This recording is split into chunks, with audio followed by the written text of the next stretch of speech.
Kini saatnya kamu memperdalam pengetahuanmu tentang jenis profesi pekerjaan di dunia ini. Baru setelah itu kamu bisa menentukan mana yang cocok dengan passion dan bakat kamu. Kuaklah sedalam-dalamnya, seluas-luasnya dan setinggi-tingginya tentang jenis-jenis profesi pekerjaan di dunia ini. Bahkan sampai yang unik atau pekerjaan yang selama ini kamu anggap tidak pantas berada dalam list pilihan hidup kamu. Misalnya jadi salesman. Kamu pasti membayangkan seseorang yang berdasi dan berjalan kemana-mana. Dia mengetuk pintu dari rumah ke rumah. Dia mampu bertutur kata santun dan terlihat sangat meyakinkan ketika menawarkan sesuatu. Kali ini, mari kita bicarakan seorang salesman yang barang jualannya berupa alat berat.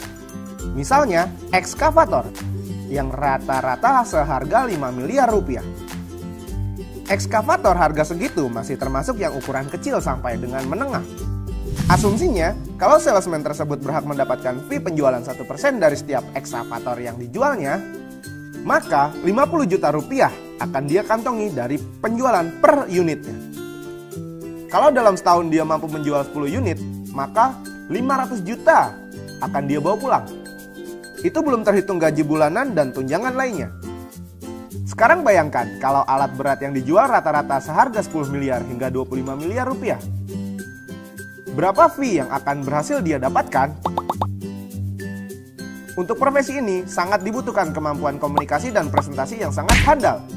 Mau kuliah di prodi apapun, kalau skill komunikasi dan presentasinya pas-pasan, ya percuma kalau mau jadi salesman yang sukses. Contoh profesi pekerjaan lainnya yang jarang kita ketahui, yaitu menjadi penyelam profesional yang bersertifikasi. Tahukah kamu, ketika seorang penyelam mendapatkan job menyelam untuk melakukan pekerjaan penyambungan kabel di dalam laut, melakukan pengelasan di dalam air, atau melakukan inspeksi infrastruktur bawah air, maka tarif termurah yang harus dibayarkan pemilik pekerjaan kepadanya adalah $500 per jam. Wow, bisa dibayangkan berapa jam dia menyelam dalam sehari dan berapa kali dia menyelam dalam sebulan. Profesi seperti itu sangat diakui di dunia internasional loh. Satu lagi yang mungkin belum pernah kamu ketahui, yaitu profesi supir truk besar atau biasa dikenal dump truck di pertambangan batubara atau emas. Ternyata 30% di antara mereka adalah kaum hawa atau serikandi-serikandi yang ulet dan dianggap memiliki ketahanan tinggi untuk melakukan pekerjaan pengangkutan sisa galian penambangan. Truk yang diameter rodanya bisa mencapai 3 hingga 5 meter itu menawarkan pendapatan yang menggiurkan bagi siapapun yang mampu mengoperasikannya dengan baik. Dan dibutuhkan ribuan orang yang berkompeten untuk mengoperasikan truk-truk tersebut. Nah, itu baru sekelumit 3 contoh jenis pekerjaan di dunia ini yang jarang diketahui secara lengkap. Masih banyak jenis pekerjaan lain yang cukup unik namun prospektif. Misalnya, peternak ikan hias yang diekspor ke luar negeri dengan omset miliaran per bulan. Koki atau chef yang berhasil memiliki restoran. Penulis buku atau pemilik blog terkenal yang diisi dengan pengalaman traveling ke berbagai tempat di Nusantara atau di berbagai negara. Konsultan khusus bagi atlet-atlet golf ketika menentukan peralatan mana yang cocok bagi karakter si atlet. Agen asuransi yang setiap tahun selalu mendapatkan bonus miliaran plus tamasya ke Rusia, Cina, Korea, Amerika, Spanyol, dan sebagainya karena berhasil menjual banyak polis. Sekali lagi, sebelum memilih prodi, pahamilah pekerjaan-pekerjaan itu mulai dari yang unik-unik sampai dengan yang umum-umum.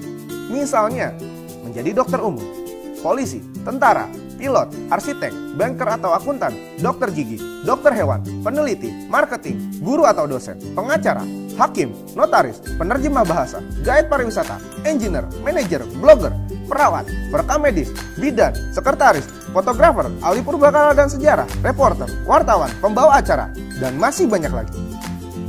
Setelah kamu pahami profesi pekerjaan di dunia ini sebanyak-banyaknya, kemudian bayangkan dirimu bekerja pada profesi-profesi tersebut. Dan coba jawablah pertanyaan ini. Nyamankah kamu bekerja seperti itu? Cocokkah dengan passion dan bakatmu? Misalnya, seandainya kamu menjadi dokter. Kata orang, jadi dokter itu keren dan terhormat. Apalagi kita lihat banyak dokter yang kaya dan banyak duitnya. Itu betul dan itu kenyataan. Meski tidak 100% dokter kaya loh. Jadi, wajar toh kalau banyak orang berlomba-lomba ingin masuk fakultas kedokteran. Tapi ingat, masyarakat kita paling gampang kalau melihat sesuatu dari kulitnya dan menilai sesuatu dari hasil akhirnya. Jarang sekali kita memahami apa di balik itu semua. Bagaimana perjuangan berat mereka menyelesaikan studi hingga jadi dokter spesialis bertahun-tahun lamanya. Jauh lebih lama dari waktu studi kalau kuliah di prodi-prodi lainnya. Dan berapa biaya yang harus dikeluarkan hingga menjadi dokter spesialis? Kamu tahu, jadi dokter itu harus siap 24 jam mengabdikan diri untuk menolong sesama. Bahkan harus siap hingga larut malam. Intinya, kalau itu memang sesuai dengan passion dan bakat kamu, berjuanglah agar kamu bisa diterima di fakultas kedokteran. Tapi, kalau kamu tidak kuat melihat darah ataupun tidak tahan bau darah, so, hati-hati kalau sampai latah ikut-ikutan teman-teman kamu masuk fakultas kedokteran. Karena bisa jadi, itu sebenarnya bukan passion kamu.